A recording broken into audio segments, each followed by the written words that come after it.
this is an iHeart podcast. Guaranteed human. Support for the show comes from Public, the investing platform for those who take it seriously. On Public, you can build a multi-asset portfolio of stocks, bonds, options, crypto, and now generated assets, which allow you to turn any idea into an investable index with AI. It all starts with your prompt. From renewable energy companies with high free cash flow to semiconductor suppliers growing revenue over 20% year over year, you can literally type any prompt and put the AI to work. It screens thousands of stocks, builds a one-of-a-kind index, and lets you backtest it against the S&P 500.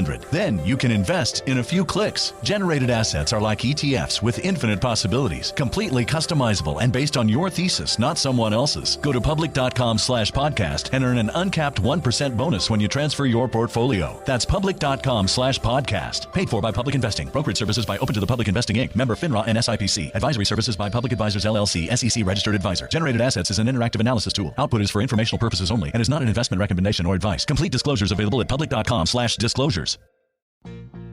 Life gets messy. Spills, stains, pet accidents, and kid chaos. But with Anabay, cleaning up is easy. Our sofas are fully machine washable, inside and out, so you never have to stress about messes again.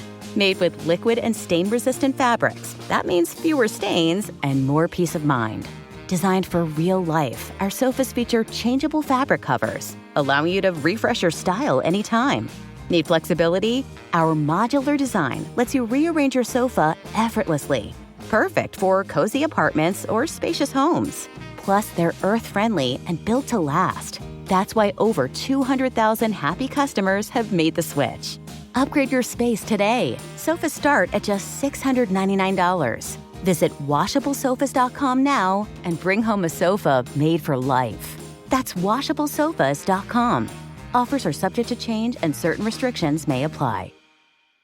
You're listening to a podcast, so you're doing something else too, like maybe scrolling home listings on Redfin, saving places you like without thinking you'll get them, because that's what house hunting has become. But Redfin isn't built for endless browsing. It's built to help you find and own a home. Redfin agents close twice as many deals as other agents, which means when you find a place you love, you've got a real shot at getting it. Redfin helps turn saved listings into real addresses. Get started at redfin.com. Own the dream.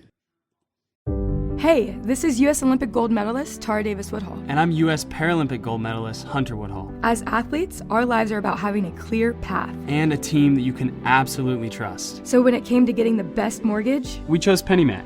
PennyMac is proud to be the official mortgage provider of Team USA and you. Learn more at pennymac.com. PennyMac Loan Services, LLC, Equal Housing Lender, NMLS ID 35953. Licensed by the Department of Financial Protection and Innovation under the California Residential Mortgage Lending Act. Conditions and restrictions may apply. What's poorly introducing my podcast? I'm Robert Evans, host of Behind the Bastards, the podcast with the worst introductions in the podcasting game, and also the podcast where we talk about the worst people in all of history. So the introductions are at least in line with the terribleness of the human beings we talk about. My guest today is conflict journalist and host and operator of Popular Front, which is a podcast about the nerdy modern details of war. Jake Hanrahan. How you doing, Jake? Hello, mate. Good. Thank you. Yeah. You and I, we just spent closing in on 2 weeks in Iraq and Syria together a little bit earlier this year. Yeah. And we talked to a lot of nice people there. And today we're going to talk about somebody who sucks. Yeah. Old Tommy boy. Yeah, Tommy Robinson. Yeah. How would you describe Tommy Robinson in like a sentence or two to just someone who wanted a quick description of who this dude is? He's like this hard right-wing quasi-football hooligan who's become kind of a joke, but is also, has caused hell for the last 10 years. I remember in school even hearing about him, just being like, who the fuck is this guy, Yeah, he's been at this shit a while. He's kind of like a low-rent Oswald Mosley. Really low rent. Yeah. And Oswald Mosley was not a high-rent Oswald Mosley. Yeah, exactly. Yeah, it's like the Woodlouse of the Oswald Mosleys, It's down there. All right. Well, I'm going to get into it. So, I'm just going to read this story, and you'll comment. And one of your side jobs here, Jake, is going to be to mock me viciously when I mispronounce one of your country's ridiculous city names. Oh yeah, yeah. I'm ready. Yeah, the one I keep having trouble with. It looks like Leicester, but I know that's wrong. Leicester. Mm-hmm. It's absurd. That actually is absurd, but that's like my area, man. Like East Midlands, it's down the road. It looks like Leicester or something, but yeah, it's Leicester. Yeah, Leicester. Yeah. Well, we will be talking about the Midlands at a couple of points today. My favorite. Yeah. That is where some of this is set. So, Stephen Christopher Yaxley was born on November 27th, 1982, in Luton, England. Is it Luton or Luton? Luton. Yeah. Luton. In Luton, England. In interviews, he tends to focus on the fact that his parents were both Irish immigrants into the country. He later told The Telegraph, "Everything in Luton is the son of immigrants, whether it be Irish, West Indian, Ghanaian, everyone I know." His mom worked at a bakery, and his dad worked at a Vauxhall car plant in Luton. I've never heard of that manufacturer, but they're defunct now, I guess. But yeah, it was like a big industrial employer in the town. As an adult, Yaxley has repeatedly emphasized the level of poverty and hopelessness that was endemic to the community he grew up in.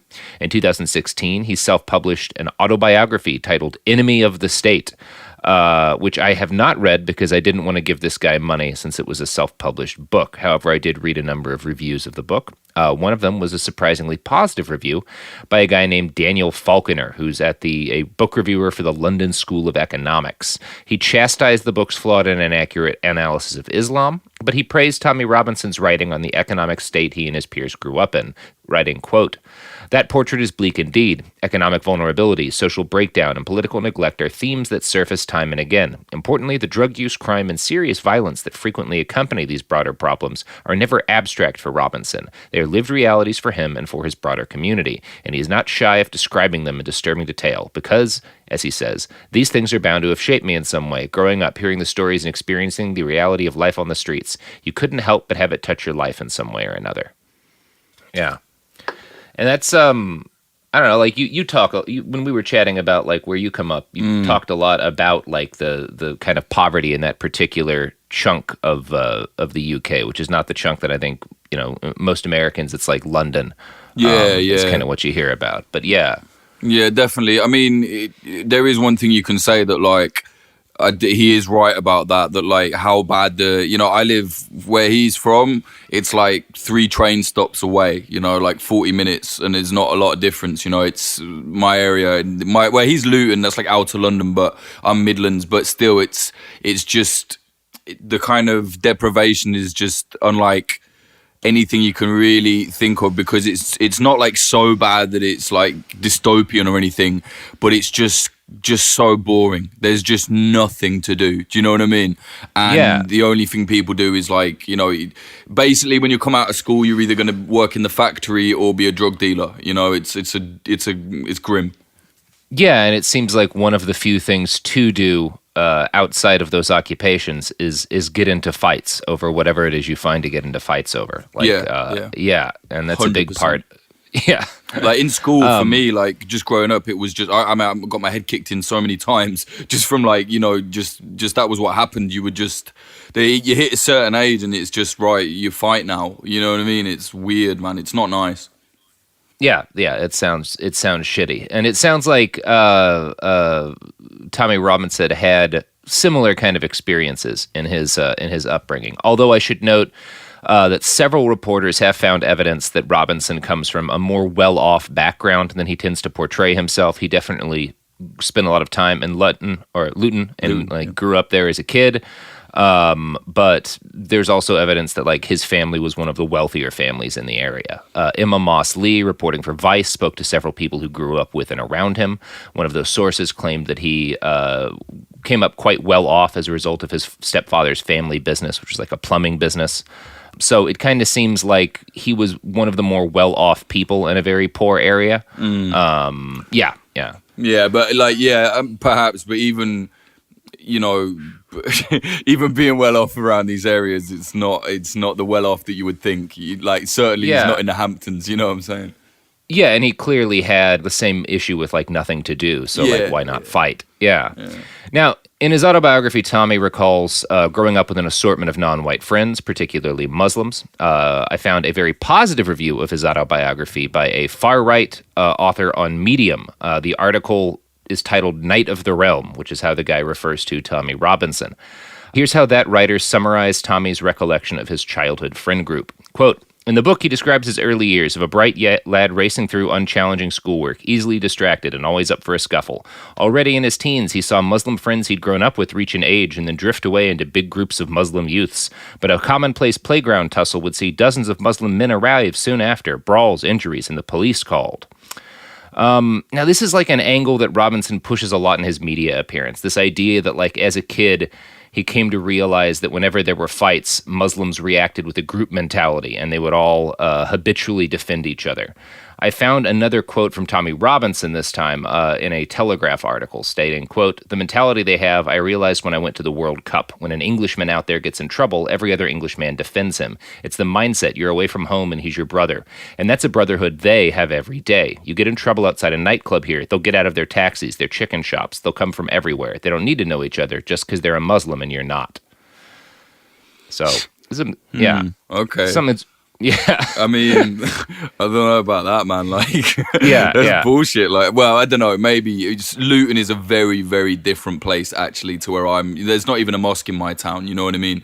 Actually there is, but it's very small, and it's just like they also use it for other things as well. You know what I mean? So he's definitely He's an unreliable narrator. Yeah, yeah, a little bit. I think, I mean, you know, if your mate gets punched up, I don't think that someone's just going to be like, wait, hang on, he's a Muslim, so I'll defend him. Like, it's, you know, round here, it's factional between your friends. It's more your friendship group than anything like that from what I've ever seen, man. Like, I don't know. Yeah, you know, and I could see like people kind of hanging to friendship groups that are based heavily around race, because that kind of happens in a lot of places, and like that being what. But I can't see him getting into a fight outside of a nightclub and some guy leaving his kebab shop to just be like, "Well, it's time to go beat the shit out of somebody." Like my spidey senses are tingling. Like, I don't know.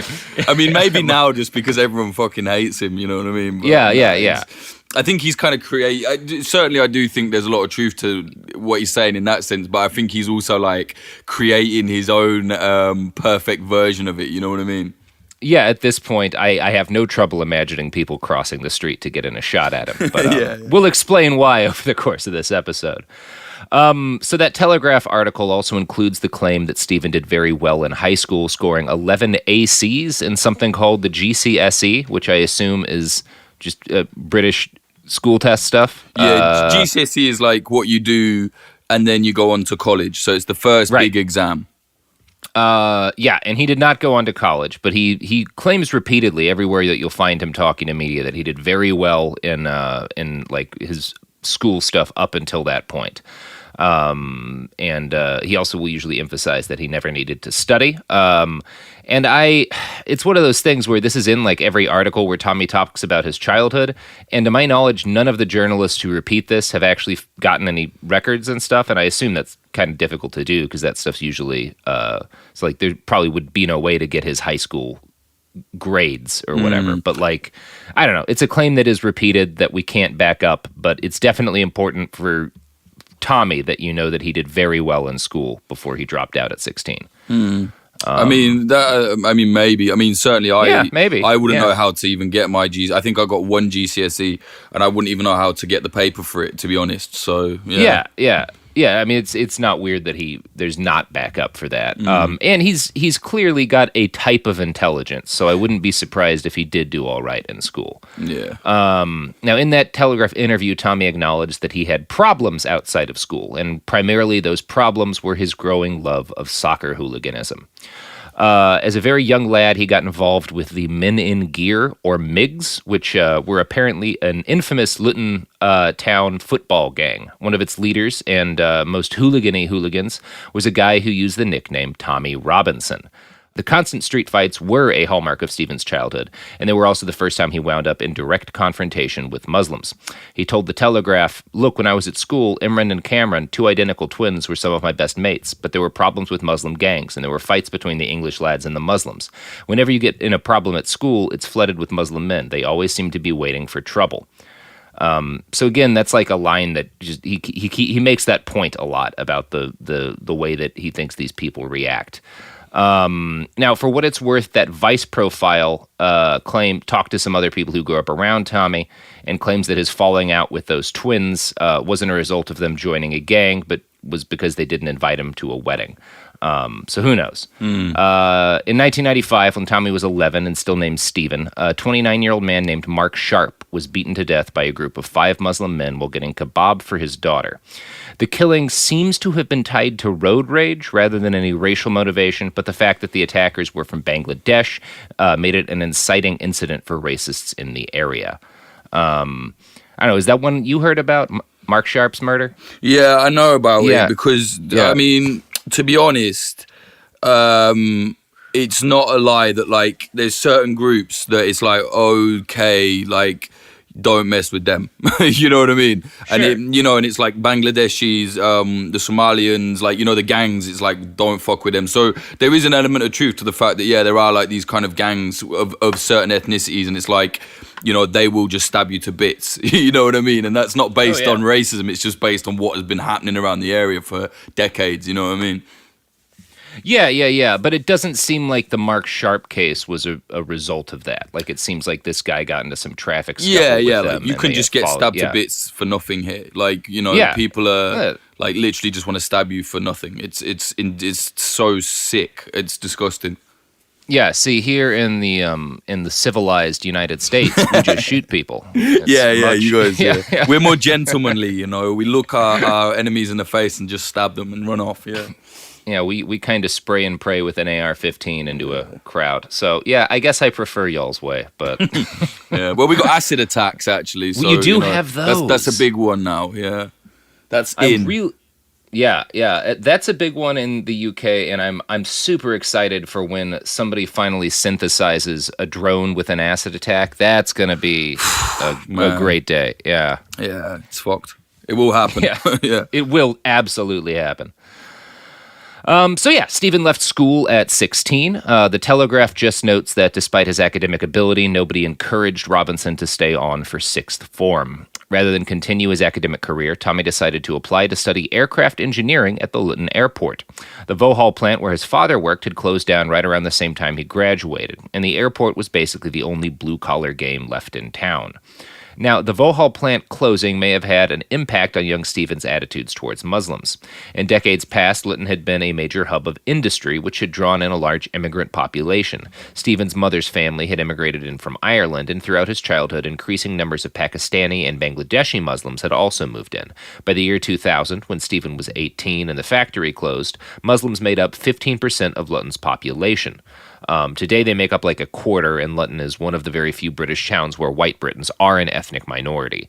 So like right as jobs are getting tight and his dad loses his job is when there's like this flood of immigrants in from like Muslim-speaking countries. So it's one of those things where Tommy doesn't claim that had an impact, but you look at it and you're like, yeah, that seems like it might have had an impact.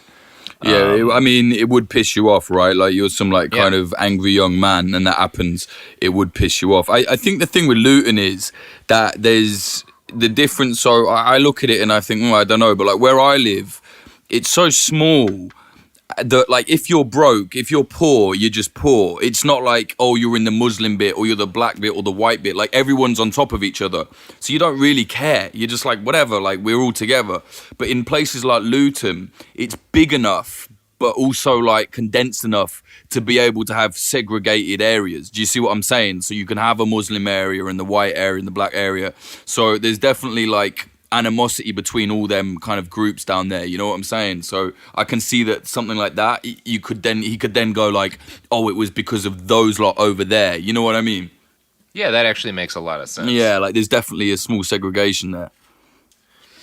Yeah, and Stephen studied carefully at the Luton Airport, and I'm gonna keep going back and forth on that one, I'm sure.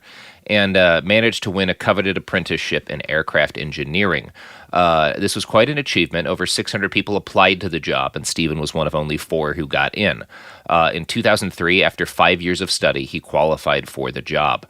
But he only actually held it for about 2 years because he got in a spot of legal trouble. Now, most mainstream news sources, including Vice, kind of breezed past this part of his backstory. Here's what they wrote in their write-up. Almost immediately, his life was turned upside down when a criminal conviction during a drunken argument he assaulted a man who turned out to be an off-duty police officer meant he lost his job. Now, that's a really weirdly passive way of writing about that. I just found that strange, so I went searching for a little bit more detail. And there's a couple of people who cover the attack in a little bit more detail.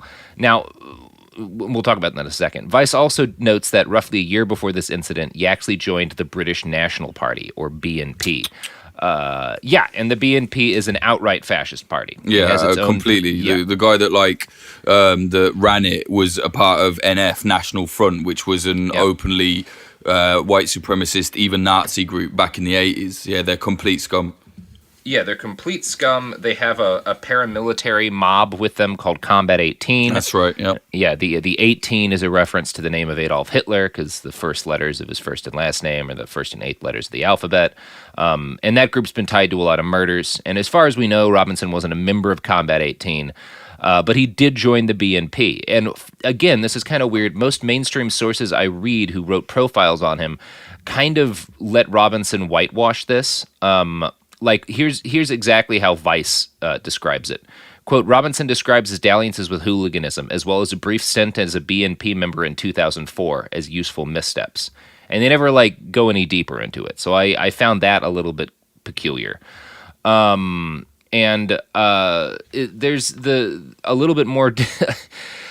Robinson can't ignore this entirely because it's one of people's big claims when they claim that he's a fascist. And in his autobiography, the way he sort of whitewashes this is that he claims that he joined the BNP because he wanted to stand up to the Muslim gangs. And during the first meeting, he brought along a black friend. And when he saw how racist they were to his black friend, he left the meeting and realized that the BNP was bad, which I'm pretty certain is a lie. And there's some evidence that suggests why. I found a write-up on Stephen Yaxley Lennon in the anti-fascist magazine Searchlight, which was a project of a charity called Hope Not Hate. And this is this write-up on him is the write-up that revealed his actual name as Stephen Yaxley Lennon because he goes by Tommy Robinson, which is, there's a couple of different names this dude has, and it's actually kind of hard to pin down which is his original.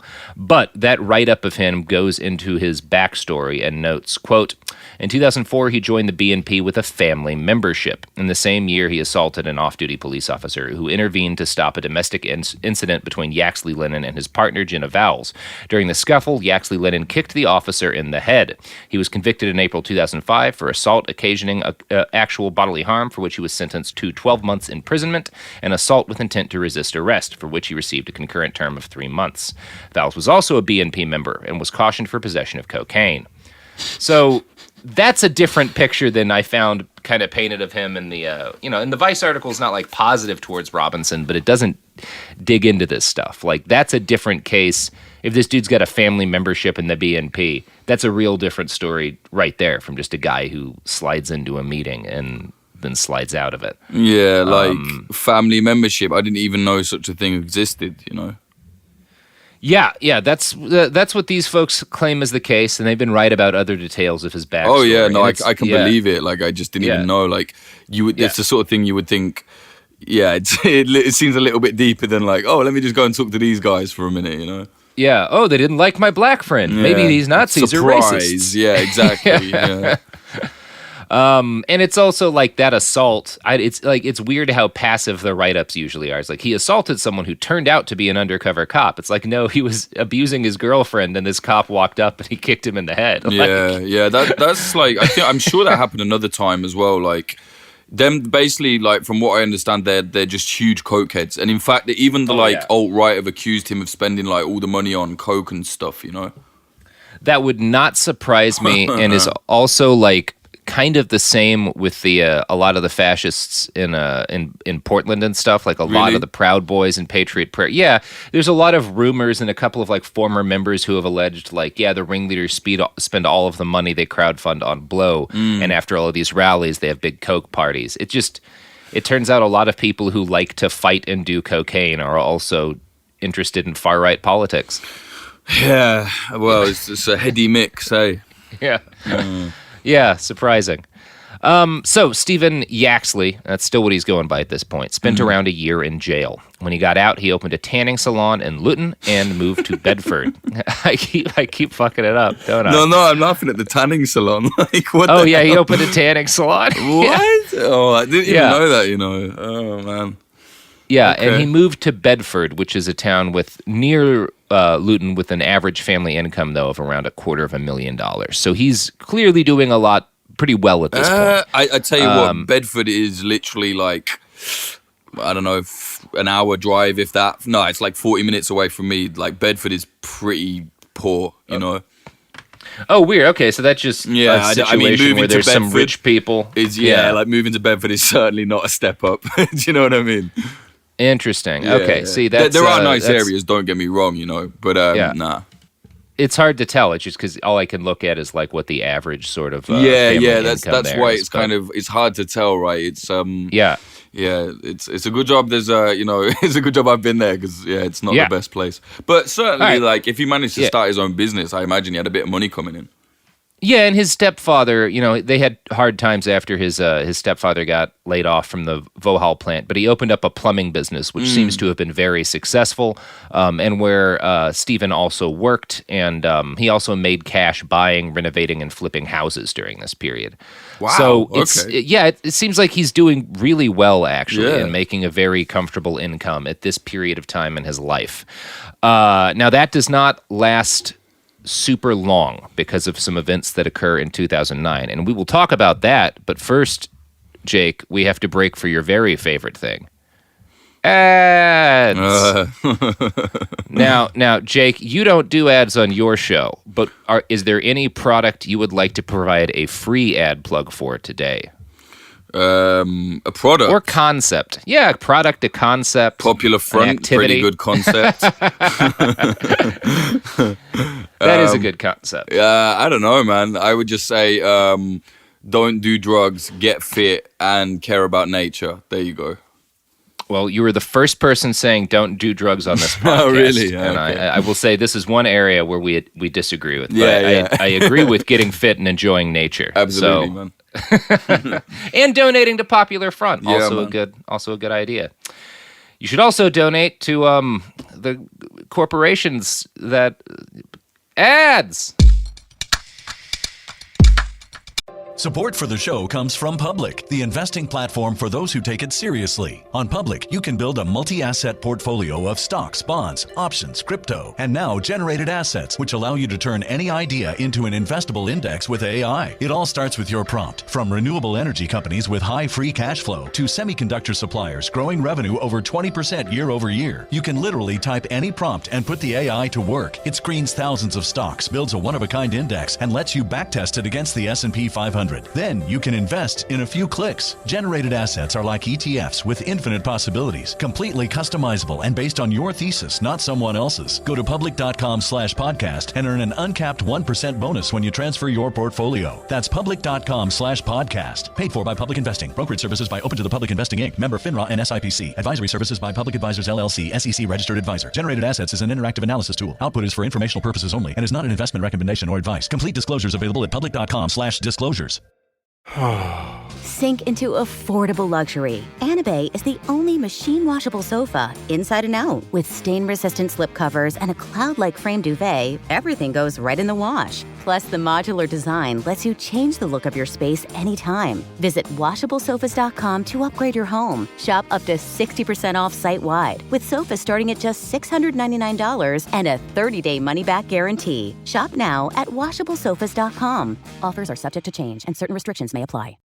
Hey, this is U.S. Olympic gold medalist Tara Davis-Woodhull. And I'm U.S. Paralympic gold medalist Hunter Woodhull. As athletes, our lives are about having a clear path. And a team that you can absolutely trust. So when it came to getting the best mortgage, we chose PennyMac. PennyMac is proud to be the official mortgage provider of Team USA and you. Learn more at pennymac.com. PennyMac Loan Services, LLC, Equal Housing Lender, NMLS ID 35953. Licensed by the Department of Financial Protection and Innovation under the California Residential Mortgage Lending Act. Conditions and restrictions may apply.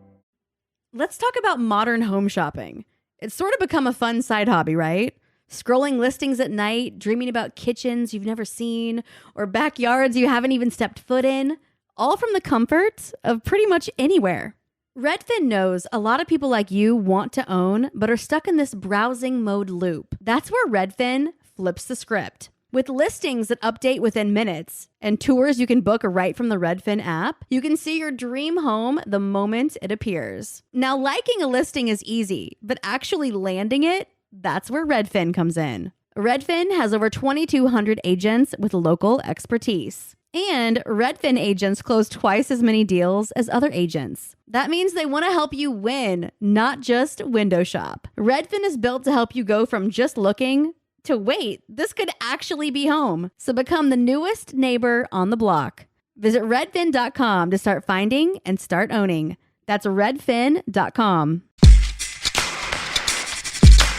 And we're back. That was not one of my better ad transitions, but they're all kind of like that. So, when we left off Stephen Yaxley Lennon, whatever his actual name is, he's doing pretty well. He's gotten out of jail after, in the scale of things, a pretty minor assault, and he's got a business, and he seems to be making very good money.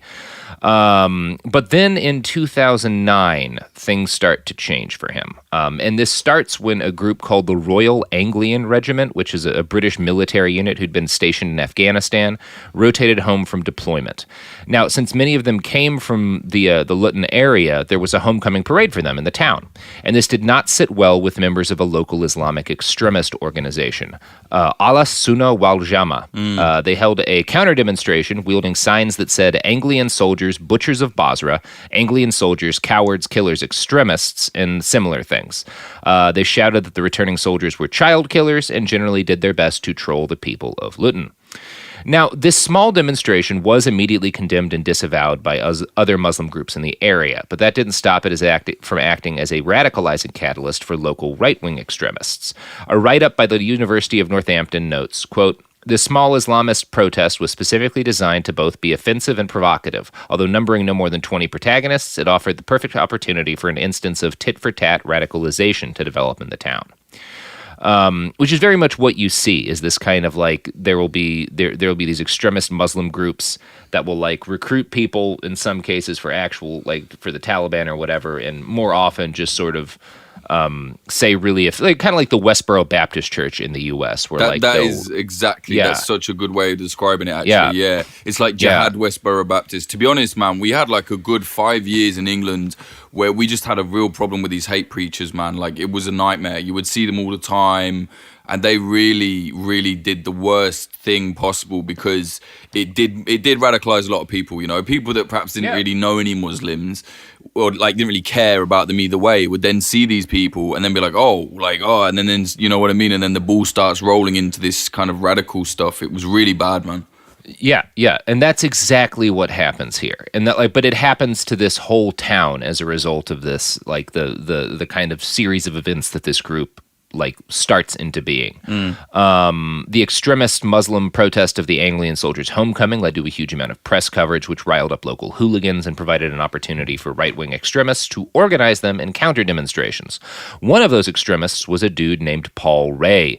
Now, Paul is an anti-Muslim blogger who wrote under the pseudonym Lionheart and would later be found to have had ties with Anders Breivik. Yeah, the Utoya shooter. You've heard of Paul Ray? Yeah, man. So I really, really went deep into the Anders Breivik stuff years ago, and there's no one quite knows what his role was, but it does seem like there was some kind of connection to Breivik, And there's, I haven't, obviously I was digging on Tommy, so I didn't get deep into Paul. I didn't find like a clear connection, but it's like a lot of people say they were definitely in communication. There was some sort of role the guy had. Right, and Breivik claims to have met a British guy called Lionheart, if I remember rightly. It's just all very dodgy. But again, like I read his manifesto. The whole thing is bonkers. It's made up of like 50 different things, so you never know, but possibly. If I'm criticizing manifestos on quality, it's definitely one of the lower writing quality of the murderous. It's one of the worst manifestos. Now Ted Kaczynski, that guy could write a fucking manifesto. Hey, Uncle Ted, man, solid manifesto. Solid manifesto. Really like the gold standard of trying to radicalize people with extremist 5 politics. Stars, So this guy Paul Ray, who we were just talking about, helps organize a rejoinder protest to the initial like Muslim counter protest of the homecoming parade, and he gets about 150 activists to show up in April of 2009. And I'm going to quote now from that University of Northampton write-up on the founding of the English Defence League, which is the group Tommy's about to found. Quote. At this point, the demonstration included figures previously linked to the extreme right-wing group Combat 18, symptomatic of the wider far-right's early interest in the Luton area at this time. The next demonstration in Luton came on the 24th of May. This protest developed when another nationalist protesting organization, March for England, MFE, began to organize a protest directed primarily against one of the local Islamists present at the 10th of March demonstration, Saiful Islam. In the lead-up to the event, a mosque linked to Saiful Islam was the target of an arson attack, which is revealing of the growing anti-Muslim tensions within the town during the EDL's initial year of formalization. After securing permission to hold this event, MFE formally withdrew, although the march still went ahead with smaller, unofficial MFE presence. The event resulted in more violent confrontations. A breakaway group targeted Muslim areas of Luton, which itself inspired a counter-response by around 150 young Muslims. So that's the tit-for-tat stuff, like we're seeing. Like different groups start holding these rallies. People get assaulted, right-wing extremists assault Muslims, then like some young Muslims will assault white people or right-wing extremists or whoever, like they credit as being that, and like it just leads to more and more fighting. It's the same thing we've seen up in like Portland. It's just kind of what happens when this shit goes down. It got really violent though, man. Like it was crazy. There were like big groups, It spread so fast over the region as well. Like it spread, man. Like it ended up even there was like when I was just finishing school, there was a few people were like, we're EDL, and like we would fight with them. But like it was kind of a foreign like like right wing Nazi stuff or whatever it was like a really weird concept in our town and in a lot of towns. But now they kind of set the groundwork. You know what I mean? Yeah. It was awful. Yeah, and it just hasn't quite go. It's like ebbed and flowed since then, but it hasn't gone away, and it does like over. Yeah. So the process continued for several weeks and culminated in the founding of the English Defence League that summer. Now, the EDL, as it's most commonly known, held their first event on August 8th. This was widely seen as being a dog whistle to British neo-Nazis, since August 8th is 8/8, and if you listen to this podcast regularly, you know what double eights mean to neo-Nazis. Some organizers of the EDL, including Paul Ray, actually pulled out of the event because of the dog whistling. Ray stated, anybody with the slightest bit of knowledge about neo-Nazism knows the meaning of 8/8, which is why I pulled out of any active participation. So Paul Ray decides that the EDL is too Nazi for him to be around. Well, Paul Ray was from a different kind of strand. He was like far right, sure, but like anti-Nazi because he's like a Christian. You know what I mean? Like a real Christian fundamentalist type, like Crusaders and all of that shit. So certainly he's like a far right guy, but he was like not involved with the Nazi stuff. It's not like he was like, that's too much for me. I think it was just like, oh, that's not my thing. You know what I mean? Yeah, it's not my cup of tea. Yeah, it's not my cup of racism. I want the other one. Yeah. So someone who did not pull out of active participation in the rally was Stephen Yaxley, who at that point adopted the moniker Tommy Robinson. Now, he started out as just kind of one of a couple of prominent people at early EDL protests. He would always wear a mask, and he was kind of, the clothing he wore was very identifiable. And he gradually kind of wound up in control of the largest group of hooligans within this like forming organization as they carried out anti-Muslim rallies and had a bunch of street fights. And so, by the time the EDL is a formal thing, Tommy Robinson is its head. So calling him the founder might not be accurate, but he's certainly like the guy who winds up in charge of it once it becomes like a real concrete organization. Now, in the offing of it, the British fascist right community saw the EDL as a useful tool for directing activists towards more extreme groups like the BNP and National Front.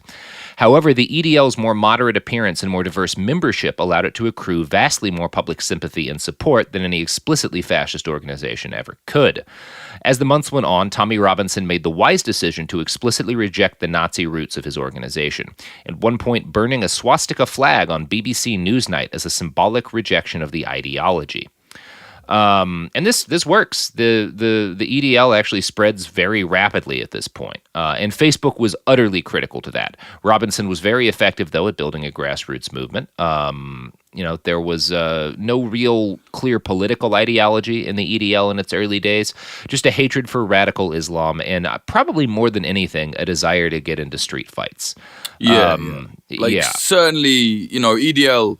It's Tommy is not a Nazi. You know what I mean? He might be a fascist now, but you're right. Like there, like certainly what he did there, it wasn't like he was hiding it. You're right. Like the way he got it to spread was because he's not a Nazi. People to this day, people are very aware of the sacrifices the troops of our country gave to fight the Nazis. So it's never been as huge as you might think. You know what I mean? So he was clever in firstly he was honest that he's not a Nazi, but secondly, he was clever in being like, hey, we're not racist or Nazi, anyone can join. And that's what made it spread, man. Like, I knew a lad, one of my friend's brothers, who's half Pakistani, was like, oh, I might join it. And we were like, are you mad? Do you know what I mean? And he was like, no, man, they're not racist. Like, and it was, do you know what I mean? It really, a lot of kids really started to believe it, Yeah, and that's part of like, because you've seen the same thing with like the Proud Boys, and with Patriot Prayer here in Portland, where like they always focus on like, let's get our black members and our Asian members up front, so that, and when that group American Guard tried to drive an armored bus into downtown Portland, this is a group that's been tied to 9 murders and is very much like a serious extremist white supremacist group. Yeah. The guy who was swinging a hammer at people during the rally was an Asian man, so like, and that goes like that's it's not an ineffective tactic to sort of like, no, we're not Nazis. Like, look at how much more racially accepting we are than Nazis. And I wouldn't call Tommy Robinson a Nazi. I think he might be a fascist. I think more than anything, he's a grifter. But that's kind of the story we're telling today. Yeah, he's like a grifter that's like pretty racist. He's just like, I think that's what it is to certain people. I go back and forth on a lot of these guys. I do think Steve Bannon's a true believer. Whatever you want to call him politically, I think he believes it. Yeah, I think Gavin McInnes probably believes a lot of it, because he could have pretty easily pulled himself away from this group before it got into legal trouble. I don't think it's profitable anymore. I don't know. I don't really know Gavin that well. But that's my suspicion, is that he believes more than a guy like Tommy does. But I really don't know. Definitely. Yeah. I'm going to read a quote from a 2018 BBC write-up about the EDL's growth from like 2009 up through 2011. Quote, each event appeared to draw a bigger crowd. By 2011, the group had gathered sufficient support to prompt police to close Lytton Town Center for a day to facilitate the EDL's homecoming protest. But Robinson's campaign was also unraveling because of his inability to control his followers or his own behavior. Later that year, he received a 12-month community rehabilitation order after a massive football brawl between supporters of his beloved Lytton Town FC and those of Newport County. As the fists flew, he led his followers in a chant of EDL till I die. And I will remind our American listeners that when you people talk about football, you mean soccer. Well, we mean football. We mean football. You mean soccer. One of my favorite things about like the cussedness of my people is our insistence on doing things that no one needs to do differently. It's the same thing with like the fact that we use inches and feet and why do we have miles and not kilometers? There's no point. We're just dicks. But it's just like America. We can. Yeah. I kind of love. We're gonna do it different. Yeah, it's just so rude. You know what I mean? Yeah. I want to take that further. Like, if I'm ever in charge of this country, I'm just going to rename ours. We'll call him Charles or something, just to, like, fuck with people a little bit more. Yeah. That'd be horrible. Yeah. Now, Robinson got in serious trouble because of this football brawl, because a year earlier, in 2010, he'd been convicted of abusive, threatening, or insulting behavior during a different EDL fight. So he'd essentially been on probation when the football fight broke out. He was arrested for breach of bail conditions later that year and jailed in Bedford Prison. While there, Tommy became incensed at the fact that the prison served halal meat, and he went on a brief hunger strike. Yeah. What, for 10 minutes? Yeah. I'm not eating breakfast. Yeah. Oh, man.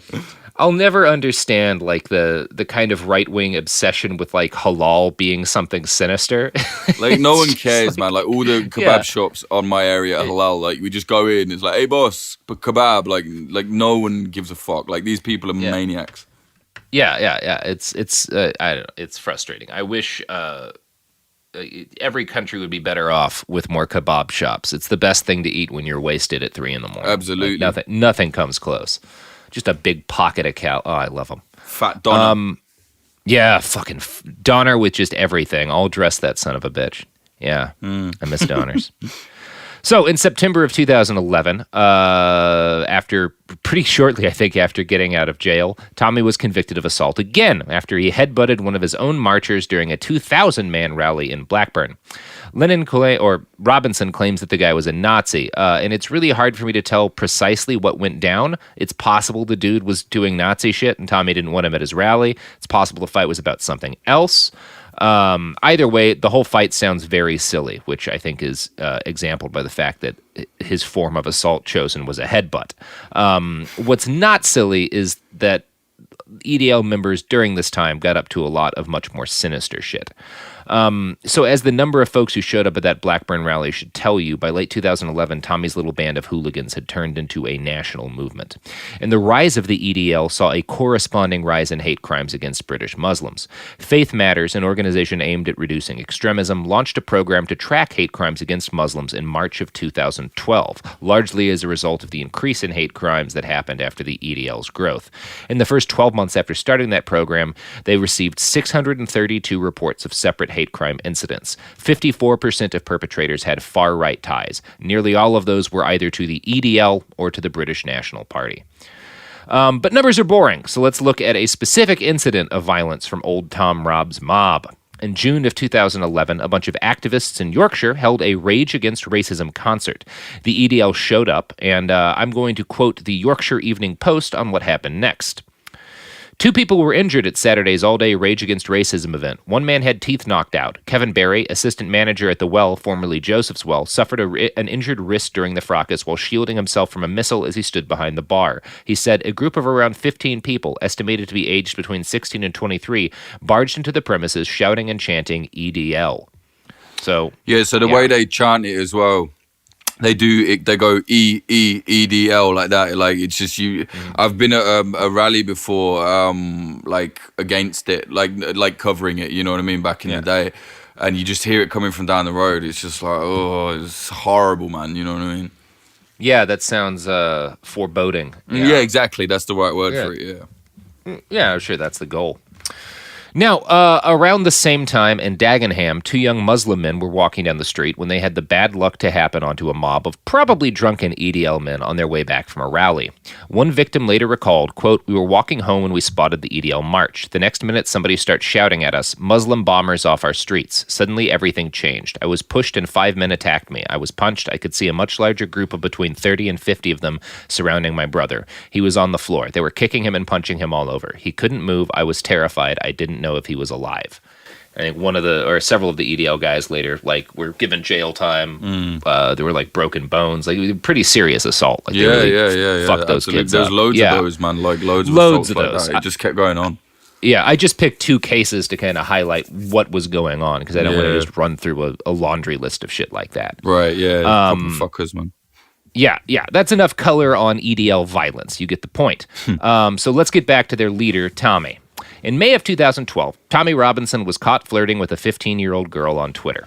As these things go, it was a fairly minor incident, and he was not charged with committing any crime. But the whole interaction is worth reading. A teenage girl named Asia posted a selfie to Twitter, to which Tommy responded, "You're pretty fit for a Muslim." Oh my God. The young woman who I think's name is Asia, or at least that's what I'm guessing from her account name, responds, "I'm 15 and you got the cheek to call Muslims pedos." Tommy responds, "How's it feel to be nearly twice the age Aisha was when your prophet raped her?" And then adds, "Muhammad was 56, Aisha was 9. Now stop flirting with me."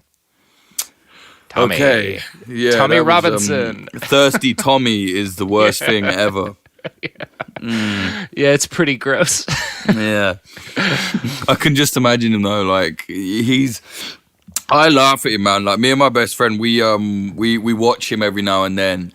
Like we'll just sit there and just fucking laugh. Like one time my friend, he was smoking weed and he just put like Tommy's interview on when he got out of prison and like he'd lost a load of weight. And for some reason it was just the funniest thing, you know, like he's kind of over here now. He's kind of like, you laugh at him, you know. But like I forget all of this happened, you know, like now you're bringing it up. It's like, yeah, EDL was huge and they caused so much chaos, you know what I mean? Yeah, it's kind of nice that obviously it's better that he be a figure of ridicule than a leader of a powerful street movement. And I hope that's kind of where all these guys wind up. But yeah, it is like, for a time, they were fucking huge. Huge, mate. Massive, yeah. Now, you know what else is massive, Jake? Go on. The gigantic corporations that support this podcast with their ad dollars. Okay. Yeah, it's an ad break time. It is. Products!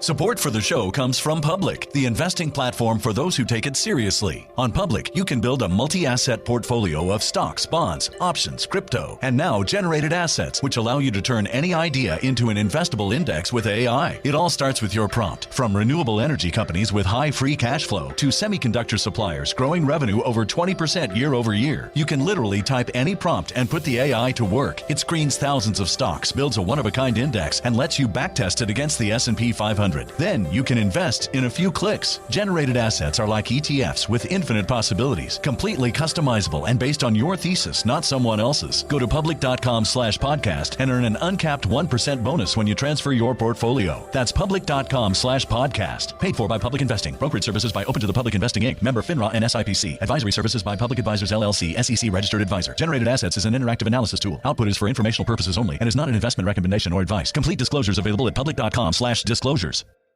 Tired of spills and stains on your sofa? Wash away your worries with Anabay.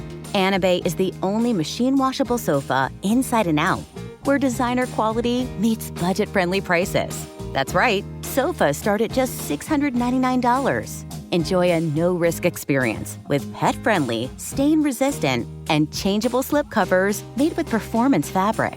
Experience cloud-like comfort with high-resilience foam that's hypoallergenic and never needs fluffing. The sturdy steel frame ensures longevity, and the modular pieces can be rearranged anytime.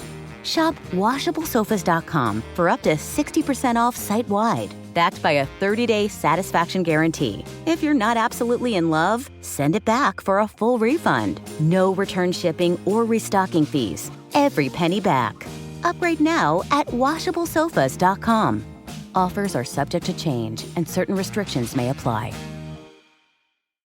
Hey, this is U.S. Olympic gold medalist Tara Davis-Woodhull. And I'm U.S. Paralympic gold medalist Hunter Woodhull. As athletes, our lives are about having a clear path. And a team that you can absolutely trust. So when it came to getting the best mortgage, we chose PennyMac. PennyMac is proud to be the official mortgage provider of Team USA and you. Learn more at pennymac.com. PennyMac Loan Services, LLC, Equal Housing Lender, NMLS ID 35953. Licensed by the Department of Financial Protection and Innovation under the California Residential Mortgage Lending Act. Conditions and restrictions may apply. Let's talk about modern home shopping. It's sort of become a fun side hobby, right? Scrolling listings at night, dreaming about kitchens you've never seen, or backyards you haven't even stepped foot in, all from the comfort of pretty much anywhere. Redfin knows a lot of people like you want to own, but are stuck in this browsing mode loop. That's where Redfin flips the script. With listings that update within minutes and tours you can book right from the Redfin app, you can see your dream home the moment it appears. Now, liking a listing is easy, but actually landing it, that's where Redfin comes in. Redfin has over 2,200 agents with local expertise. And Redfin agents close twice as many deals as other agents. That means they want to help you win, not just window shop. Redfin is built to help you go from just looking to wait, this could actually be home. So become the newest neighbor on the block. Visit redfin.com to start finding and start owning. That's redfin.com. And we're back. We're back and we're talking about Tommy Robinson. Now, shortly after going to jail several more times in early 2013, Tommy began to pull away from far-right politics. In October of that year, he was caught with a false passport and found to have traveled to the United States under the name Andrew McMaster, using a friend's passport. As a repeat criminal with violent convictions, he'd been barred from entering the country. He was caught at JFK Airport, and the whole incident added a wrinkle to the already confusing and winding story of what the fuck Tommy's real name actually is. And I'm gonna quote from some coverage of that. When he arrived at New York's JFK Airport, customs officials who took his fingerprints realized he was not Mr. McMaster. Lennon was asked to attend a second interview but left the airport, entering the U.S. illegally. He stayed just one night and traveled back to the U.K. the following day to use his own legitimate passport, which bears the name Paul Harris. The court heard that is the name that appears in the EDL leader's passport, although he uses aliases. Sentencing the 30-year-old, Judge Alistair McCreath told him, "I am going to sentence you under the name of Stephen Lennon, although I suspect that is not actually your true name, in the sense that it is not the name that appears on your passport." So again, I really don't know what his fucking real name is. It's probably Stephen Yaxley Lennon or Stephen Lennon. It's definitely not Tommy Robinson. No, but so Stephen Yaxley Lennon is whatever Lennon is what everyone kind of believes it to be. He took the name of that other football hooligan, right? I think his uncle told him Tommy to. Robinson. Like his uncle said take it for some reason. I hadn't heard that, but that seems plausible. Something like that, yeah. Like him and his uncle were very involved with EDL at the start, and if I remember right, they were like, "You're like Tommy or something" because of the fighting, and he was like, "All right, I'll take that name," or something like that. Something weird, yeah. It's such a weird thing to do, though. Yeah. It's a weird name to pick for that, and like I guess I don't know enough about soccer hooligan culture to know why you'd pick that guy's name. Oh, it's a very football hooligan kind of name. I as a Brit, I don't even know how to explain why, but it just is. Do you know what I mean? It does sound like the name of somebody who would chuck a bottle at you in celebration of his team's scoring a goal or whatever. Yeah, definitely. As a result of this passport fraud, Tommy Robinson spent another 10 months in jail. EDL members held regular vigils outside of the jail and called him a political prisoner. Now, Robinson's time behind bars was tough. He spent 18 weeks in solitary confinement because of issues with him and Muslim gangs inside the prison. They were worried he might get murdered, which is probably a real fear to have. When he was released in October 2013, he appeared at least to be a somewhat changed man. That's certainly the impression reporters with The Telegraph walked away with when they interviewed him about his decision to quit the EDL. Quote, "Going to prison was the best thing that ever happened to me," declares Tommy Robinson. "I am sitting in a hotel bar in Lytton Town Center, listening to him explain why he has quit the English Defense League. Before his imprisonment, he had been receiving death threats from Islamists, neo-Nazis, and neo-Nazis were threatening to take over the EDL. As a result, he says, he was drinking alcohol, going out 3 times a week, neglecting my wife. I thought I was dealing with the pressures of the English Defense League, but I was pretty much just binging my way through it." So this is where he claims to be at this point. Robinson told The Telegraph that his time in solitary provided him with an opportunity to finally look at where his life was headed. And that's when I started to question, where's the EDL going? Because, we march up and down this country, but what is it we want to get out of it, and how do we succeed? Now, this article was part of a brief press tour Robinson carried out in order to convince the world that he had changed and was now dedicated to anti-radicalization. He started working with Quilliam, which bills itself at least as an anti-extremist think tank and is run by a former Islamic extremist named Majid Nawaz. Now, Nawaz talked to Robinson while he was filming a BBC documentary after getting out of the clink. Tommy recalls, he said to me, "Tommy, if you ever think about leaving the EDL and you want to chat, I'm here for you." So at this point, after getting out of jail from his passport fraud, Tommy starts to claim that like his time in solitary and his friendship with this guy Majid had convinced him that he'd been wrong to call Islam a disease, and that like the real way to fight the danger of radical Islam was to work with moderate Muslims and reformers to de-radicalize extremists. So he starts saying things that at least seem like they might be reasonable.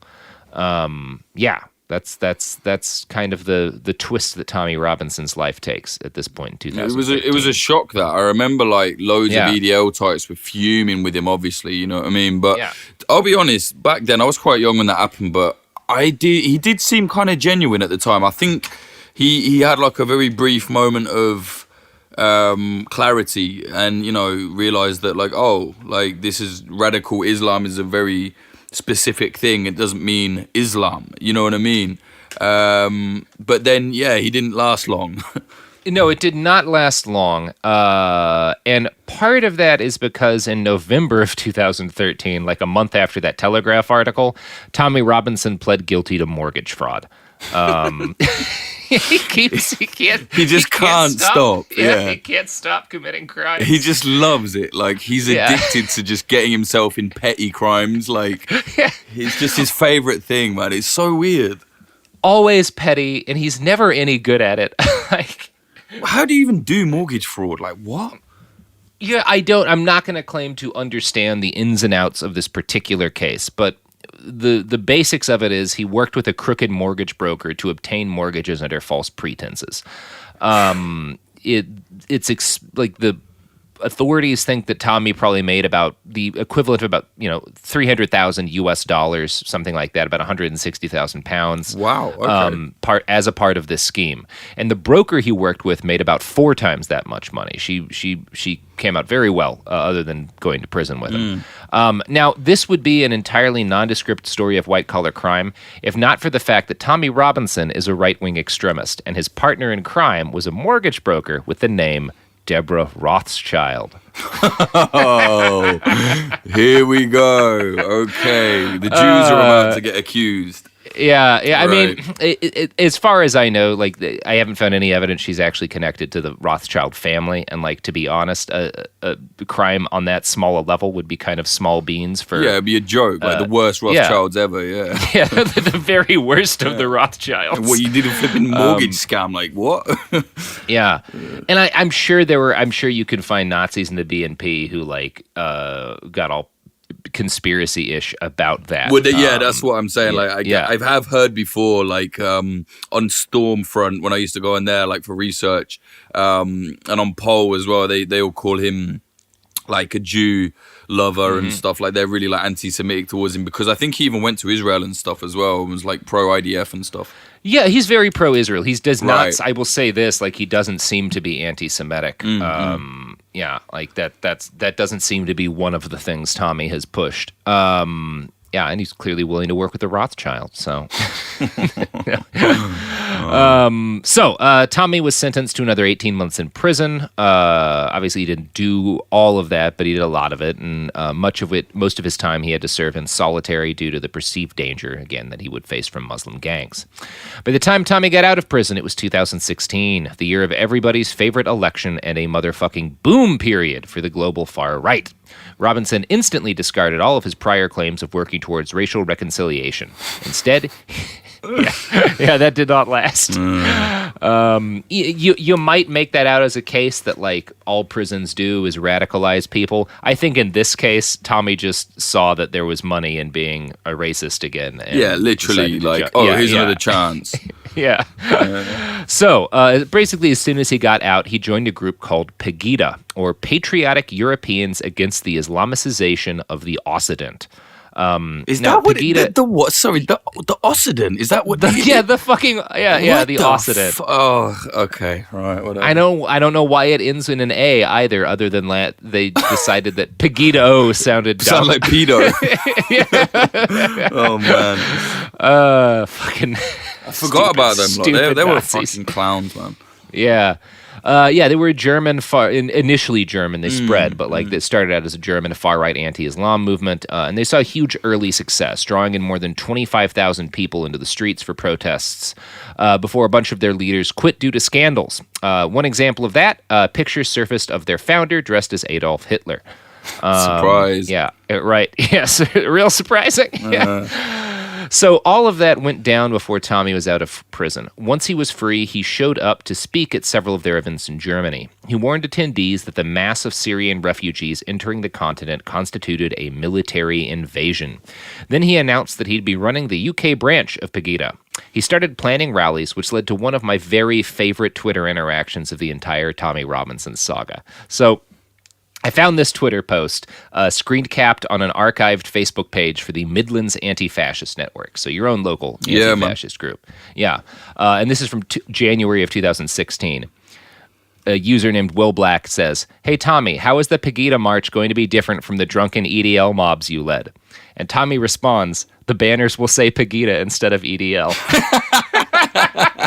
That's pretty clever. That's actually quite funny. That's not bad. That's not bad. Oh man! Yeah, but also like completely owning his own group, you know. Yeah. Fucking hell, that is good. Yeah, that's not bad.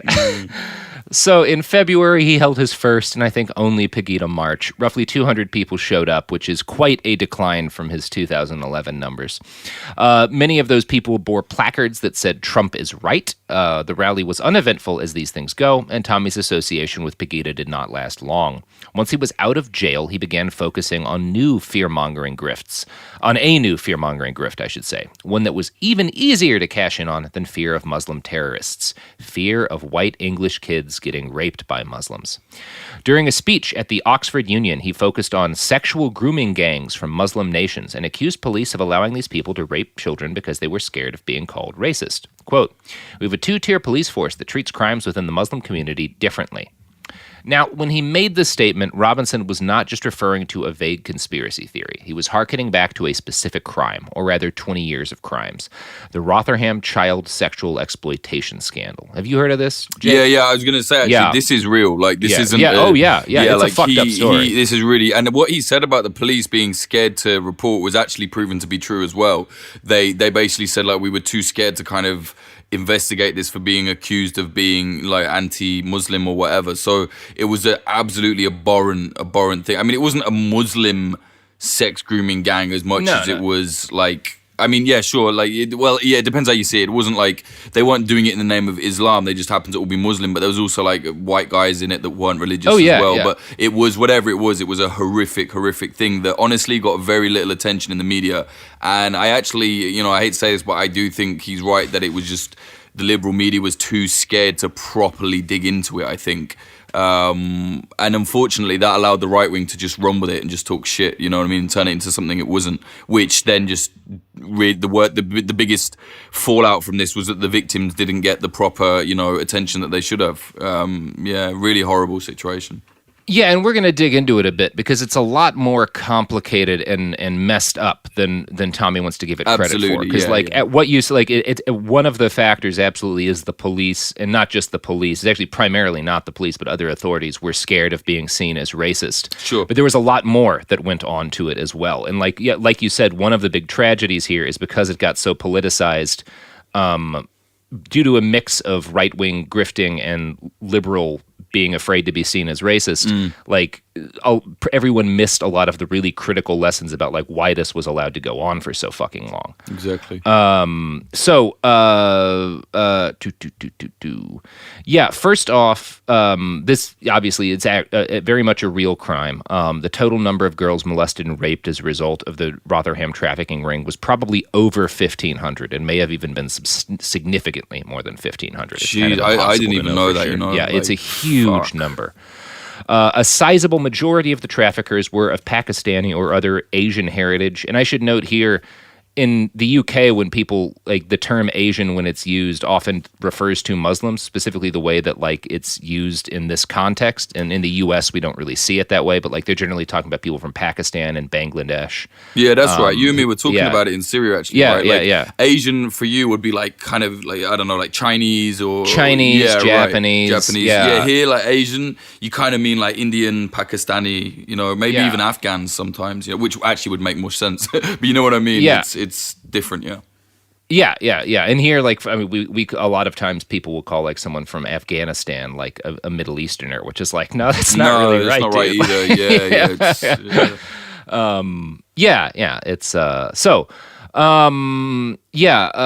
Sizable majority of the traffickers were of Pakistani or, you know, Asian heritage. But obviously the case is not just as simple as Muslims running a rape gang. Paul Williamson, the senior investigating officer on the operation that helped bring it down, called the Rotherham ring, quote, a unique and unprecedented investigation, challenging in its scope and complexity.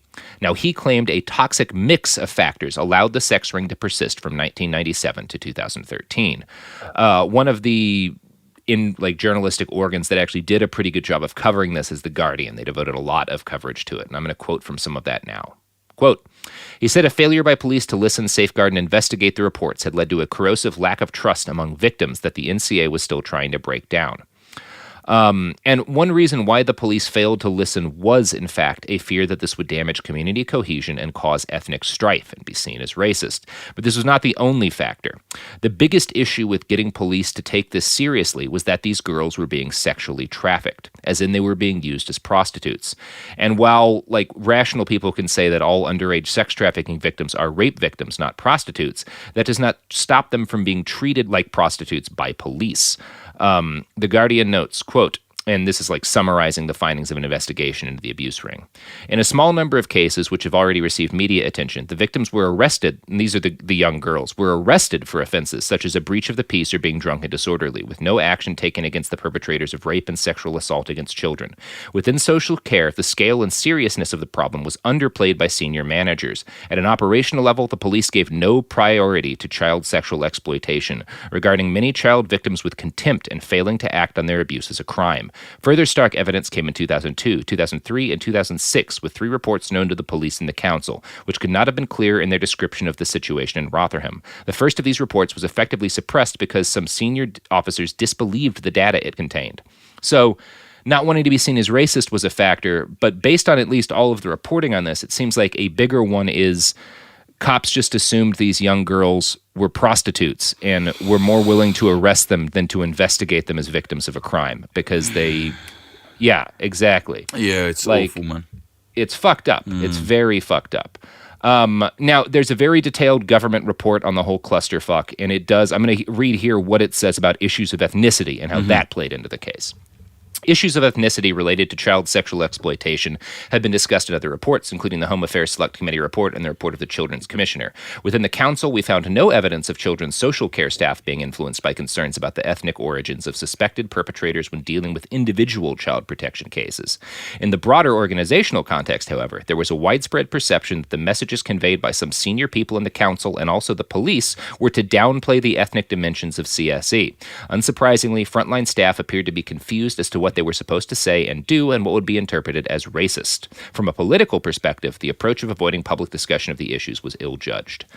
So that's kind of what they have to say is like what sort of the desire to not be seen as racist played into it. So it was more of an issue in, once this was known, like the sort of inability of police to want to talk about it or get the word out or like deal with this as a systemic problem, whereas the difficulty, like the reason that it wasn't caught for so long is sort of police bias against people they saw as prostitutes. So again, it's like this mix of toxic factors. Yeah. Just a real mix that only he picked out one thing, you know? Yeah.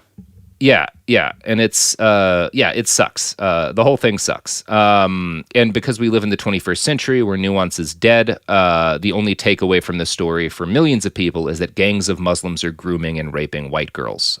This is obviously the line that Tommy Robinson has started pushing in his public speeches, along with the idea that the government is too scared to go after this people. And it's a line that's been helped along by research recently published by Quilliam, the anti-radicalization group Robinson worked with for a hot minute. They published a report in 2018 claiming that 84% of grooming gang offenders are Asian and the majority are Pakistani Muslims. Now, this report seems to mostly be bullshit. Ella Cockbain, a national expert on child sexual exploitation, called it a case study in bad science riddled with errors, inconsistencies, a glaring lack of transparency, sweeping claims, and gross generalizations unfounded by its own data. See, for one thing, grooming gang, which is what this Quilliam study claims to be about, is not a legal category. So there's no actual legal data on grooming gangs. There's just data on child sexual exploitation. And child sexual exploitation falls under a number of different criminal offenses, depending on the exact type of sexual exploitation that's going on. One issue with their report is that the ethnicity of the culprit in these sorts of cases is actually only recorded when that person is non-white. So finding good data on CSE is very hard to do to begin with, and Quilliam never really tried. Their study was based on 58 cases they picked from 2005 to 2007 that led to 264 convictions, and they just counted up how many of those convictions were of people from Asian backgrounds. They provide no info on why they picked these 58 cases and not any of the other child sexual exploitation cases that may have fit the same criteria as being sort of like a grooming gang style, attack. Critics pointed out that there were, if you look at the total number of CSE cases that involve multiple adults, there were way more than 58 during that period that were perpetrated by white people. And if you actually look at the data that exists, the conclusion that you're drawn to is that a majority of perpetrators who in child sex grooming in the UK are white, because the majority of the people in the UK are white. Yeah, exactly. Yeah. Again, that's data that people use that. Well, all the sex people, they're white. It's because there's more white people. Do you know what I mean? More white people. It doesn't work the same way the other one doesn't work. You know what I mean? Basically, we have a huge fucking pedophile problem. Exactly. And it doesn't matter what color the pedophiles are. Kids are getting abused. Yeah, exactly. Yeah. You're right, man. And it's people well, it's white, well, it's this. It's kids are getting fucking raped. Shut up and let's focus on that first and then worry about where it's coming. You know what I mean? It's horrible. Yeah, it's fucked up, and it's fucked up that that's the whole discussion as opposed to I mean, and the reality is that any of these kitty diddlers have way more in common with each other than they do with other people who happen to share their skin color, because they're people who molest kids. Right, exactly. Oh, you're a Muslim? Yeah. Oh, well, you're like me. No. No. My Muslim friends are not pedophiles. Don't be fucking stupid. You know what I mean? That's exactly it, man. You're right. The only thing that they have in common is with other fucking pedophiles. This is pure evil. It's just crazy how it has been politicized. When you lay it out like this, it's really depressing, actually, if you think about it like that. Yeah, it's super depressing. And you know what isn't depressing is pivoting to ads. Off the back of pedophilia. Okay. Not the first or the last time we will pivot to ads off the back of pedophilia. It's not a Disney advert, is it? No. Well, maybe. I mean, they will own us in about 47 seconds based on... So enjoy Disney Plus. Support for the show comes from Public, the investing platform for those who take it seriously. On Public, you can build a multi-asset portfolio of stocks, bonds, options, crypto, and now generated assets, which allow you to turn any idea into an investable index with AI. It all starts with your prompt. From renewable energy companies with high free cash flow to semiconductor suppliers growing revenue over 20% year over year, you can literally type any prompt and put the AI to work. It screens thousands of stocks, builds a one-of-a-kind index, and lets you backtest it against the S&P 500. 100. Then you can invest in a few clicks. Generated assets are like ETFs with infinite possibilities, completely customizable and based on your thesis, not someone else's. Go to public.com/podcast and earn an uncapped 1% bonus when you transfer your portfolio. That's public.com/podcast. Paid for by Public Investing. Brokerage services by Open to the Public Investing Inc. Member FINRA and SIPC. Advisory services by Public Advisors LLC, SEC registered advisor. Generated assets is an interactive analysis tool. Output is for informational purposes only and is not an investment recommendation or advice. Complete disclosures available at public.com/disclosures. Sink into affordable luxury. Anabay is the only machine washable sofa, inside and out. With stain-resistant slip covers and a cloud-like frame duvet, everything goes right in the wash. Plus, the modular design lets you change the look of your space anytime. Visit washablesofas.com to upgrade your home. Shop up to 60% off site-wide, with sofas starting at just $699 and a 30-day money-back guarantee. Shop now at washablesofas.com. Offers are subject to change, and certain restrictions may apply. Hey, this is U.S. Olympic gold medalist Tara Davis-Woodhull. And I'm U.S. Paralympic gold medalist Hunter Woodhull. As athletes, our lives are about having a clear path. And a team that you can absolutely trust. So when it came to getting the best mortgage, we chose PennyMac. PennyMac is proud to be the official mortgage provider of Team USA and you. Learn more at pennymac.com. PennyMac Loan Services, LLC, Equal Housing Lender, NMLS ID 35953. Licensed by the Department of Financial Protection and Innovation under the California Residential Mortgage Lending Act. Conditions and restrictions may apply. Let's talk about modern home shopping. It's sort of become a fun side hobby, right? Scrolling listings at night, dreaming about kitchens you've never seen, or backyards you haven't even stepped foot in, all from the comfort of pretty much anywhere.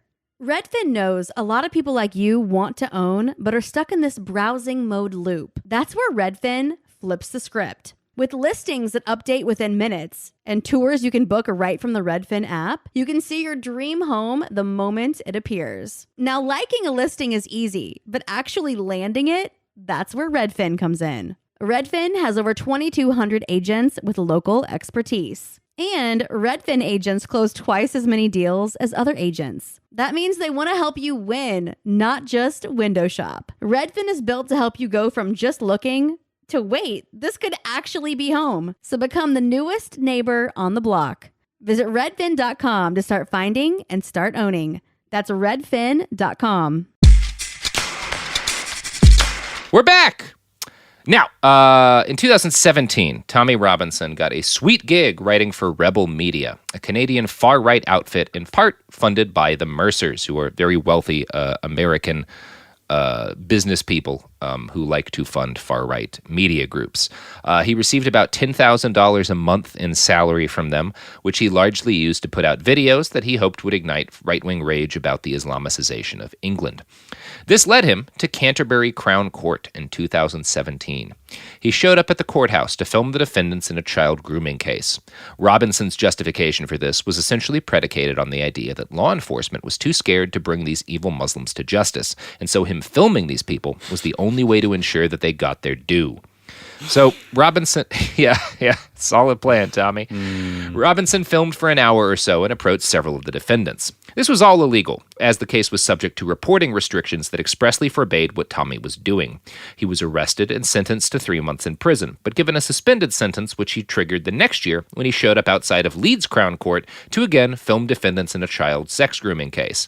He filmed for over an hour, broadcasting confrontations with defendants, and eventually his arrest to more than 10,000 viewers.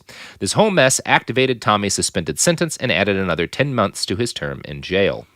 Now, Tommy's fans have claimed that this was all part of an attempt to take Tommy down for his exposure of the dangers of Islam and the collusion of law enforcement, and the fact that he wasn't banned from filming this event is like the suppression of journalism and free speech. The reality of the situation is that by doing what he did, Tommy nearly helped those child rapists get off without a conviction. Exactly. Yeah, because That's exactly what he nearly did, the fucking donut, yeah. Yeah, there's a reason you're not supposed to, like, they're trying to try these people, and, like, you can't prejudice you don't want to prejudice the jury against them. You don't want to, court. Like, it's a big law. Yeah. He's mad. Yeah, basically he gave them a chance to claim that it was like a mistrial, that there was no chance for a fair verdict. And like they actually got a hearing at the Court of Appeal that might have led to them getting off for the crime because of what Tommy did. Fortunately, they didn't, but like the only reason it was a chance is because Tommy showed up with a fucking camera. The best bit about that clip is where he's like, he's all like bossy, like he's acting like he doesn't care. And then when he realizes he's getting arrested, he's like, call my lawyer. It's so funny, man. I love it. So, for a while there, up until this year, really, Tommy did seem to have hit upon a perfect grift. And he was well on his way to riches throughout 2017 and 2018. This is like financially the most successful chunk of his career when he starts pretending to be a journalist and like showing up and doing that sort of thing, provoking people, like making videos for Rebel Media, ranting about child sex grooming. Sorry, Robert, I should just mention, I just so you see this period of time when he was doing that? I actually spoke to him. I contacted him because me and my friend wanted to make a doc about him because when we saw him doing this, like, I'm a journalist now. We were like, boy, like we wanted to, I said to him, look, let us come and film with you. You know, and he was like, oh, I don't know, like you know, you guys are lefties or whatever. And like, yeah, we tried to get him to like, let us go and film with him. Not to like, we just wanted to do it, you know, not to like, even, I said to him, look, we ain't going to stitch you up. I said, but if you do something wrong, it's fucking going in. Like, we just wanted to know, like, what is this? But in the end, like, I don't know, we kind of went off the idea. But yeah, man, that was a crazy period. Sorry to butt in. I just thought, oh man, that I remember, like, I wish we'd got to film with him, you know. Oh yeah, that would have been a hoot. Like, just getting to watch him get arrested. Yeah. Which happens to Tommy about as often as like trips to the gym happen for a relatively healthy person. Yeah, it's like his hobby. You know, his hobby is just to get arrested for stupid stuff. Yeah. So yeah, in 2017 and a lot of 2018, he's making fucking bank. In 2018, he put out a video called 3 Boys, Tragedy or Terrorism. It was about 3 young London teens who were hit by a drunk driver of Asian descent. Now, there was no evidence of malice or terrorism in this. It was, I mean, obviously, like, the guy's a piece of shit. He killed people because he was drunk, but like, it wasn't terrorism, and like the fact that he was drunk should be the evidence you need that he was not a hardcore Muslim. But Tommy turned it into an excuse for an anti-Muslim screed anyway, saying in the video, quote, "It's clear that these families have been systemically failed and lied to by the police. I can't be 100% certain this was a terrorist attack. If this was a terrorist attack and cover-up, we could be looking at so many more terrorist attacks than we could ever have imagined." So yeah, I mean, like, it's just, I mean, it's like he's trying to find a problem all the time, you know? Yeah, I mean, because that's where the money is. It's like saying, like, oh, a drunk Irish guy ran someone over, like, was it the IRA? Like, no. Yes. You know what I mean? Yes, it was. I mean, I blame all car accidents on the IRA. Well, only the ones that go boom, you know? Yeah. Oh boy. They've been involved in some Tesla-related crashes in Los Angeles recently. that could be the, like, that'll be the future, you know, like IRA, like, rigging up Teslas, man. Shit. So there were, of course, demonstrations for justice as a result of these deaths. One of them even involved the mother of one of the kids, who, thanks to Tommy, now believes her son was murdered and that his murder was covered up. Which, yeah, is just gross. He's a gross guy. So Tommy also self-published a second book during this time, titled Mohammed's Quran: Why Muslims Kill for Islam. The BBC notes that he and his co-author opened the book with these lines: "If you are a Muslim, please put this book down. We do not wish you to become a killer because this book leads you to understand the doctrines and history of Islam more thoroughly." So, yeah. Really? That's what it starts with? Yeah, that's how it starts. Yeah. Firstly, he's presuming that a Muslim is going to, like, seek out that book. And then secondly, like, oh shit, I don't want to become a killer. I better put it down. Like, oh boy, yeah. Oh God, I'm glad I saw that disclaimer. Oh, thank God. I was about to kill. Yeah, flipping out. So prior to the Trump years, Tommy had spent his whole political life, such as it was, as very much a fringe figure. But he exploded in at least international popularity in 2017 and 18. His Facebook page hit more than 1 million followers, and for months he was able to use it to solicit hundreds of thousands of dollars in donations. He was also very active on Twitter, tweeting this on the anniversary of the 7/7 train bombings: "Where was the day of rage after the terrorist attacks? All I saw was lighting candles." It's called a memorial, dickhead. It's called a memorial, dickheads. Yeah. How crass. Like, yeah. The 7/7 bombings and also the bombings in Manchester where those fucking jihadists like killed our children, in this country. Terrible. It was disgusting. What do you think, we're going to smash the place up? No. Like, the correct response is to have a candlelit vigil to pay respect, It's crazy. Yeah. It just is a symbol of like what a gross guy he is, that he's able to say like, look at this horrible violence and be like, why didn't we just do more violence in the wake of it? It's because like that's not that would be brilliant. That's not what sane people want. Yeah. And let's gather and make a really big problem for the police, which would then allow the jihadis to get through even better. Like, I don't think he thinks half the time he says stuff. I really don't even think that he's like. I'm not saying he's good, but sometimes it doesn't. It comes from a place of just not even thinking. Like, do you know what I mean? It's just an idiot. Yeah. That I would say that's fair. So Tommy's shit-talking eventually led to a very real tragedy. In early 2018, a man named Darren Osborne drove a rented truck into a crowd of Muslims outside of the Finsbury Park Mosque, killing one. Osborne's journey to radicalization had started a few months earlier when he watched a BBC drama about the Rockdale sex grooming gang. He went online to learn more, and he found Tommy Robinson's writing about the sex grooming gangs and his social media accounts. Osborne signed up for Robinson's newsletter and is suspected to have indirectly quoted Robinson in the note he wrote out before the attack. Mark Rowley, the assistant commissioner of the Metropolitan Police, said that there was no doubt that material posted by Tommy Robinson contributed to the attack, saying of Osborne's rapid radicalization, he had grown to hate Muslims largely due to his consumption of large amounts of online far-right material, including, as evidenced at court, statements from former EDL leader Tommy Robinson, Britain First, and others. So, and this guy, like, this was a dude who was in a very bad place in life. I think he was addicted to drugs at this point. He'd lost his job. Like, he's the kind of guy who, most of the people Tommy preaches to are going to want to show up to get into fist fights. This is a guy who decided to drive a truck into some people. It was a really weird one, actually, because, like, from what I read at the time, I mean, correct me if I'm wrong, but I'm pretty sure there were people saying, like, he wasn't even like a racist guy. Like, he'd shown he just got radicalized so quickly. Yeah. It sounds like he was, like, either drunk or on drugs and, like, depressed one night and watches this documentary and it enrages him and he just, like, falls down a rabbit hole and decides, like, really within a couple of weeks to carry out an attack. Like, literally, it was pretty rapid. Yeah, really rapid process. Yeah, crazy, man. So lucky that he didn't do more damage. I mean, like, one guy, God rest his soul, he died. But, like, fuck, that was lucky that he didn't, It could have been a lot worse. Could have been a lot worse, that's what I'm saying. Thankfully, it was not more dead. Now, obviously, journalists reported on this and Tommy's role in it. Tommy collected their information and tweeted out their names and social media accounts to his followers. Several reporters received death threats as a result of this.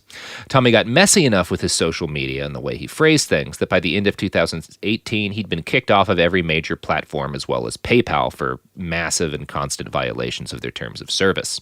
He reported at this point that his income had fallen off by 70%. Now, like most right-wing provocateurs in the same situation, Tommy has attempted to rebrand himself now as a free speech crusader.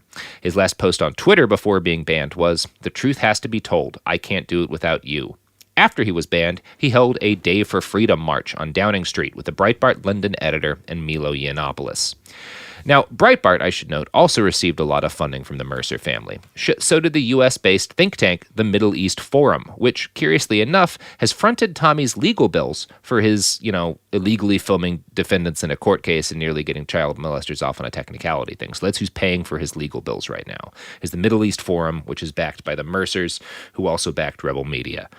Now, it's unclear exactly how much money Tommy made off of his grift before the crowdfunding part of it dried up, and it's unclear if he's still receiving money directly from people like the Mercers.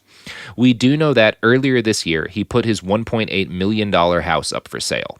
The BBC reported that real estate agency pictures showed a Range Rover in the driveway, a hot tub in the garden, and a TV above the bath. So he did very well for a time, although the fact that it's all on sale now suggests that maybe he overspent and he might be broke at this point.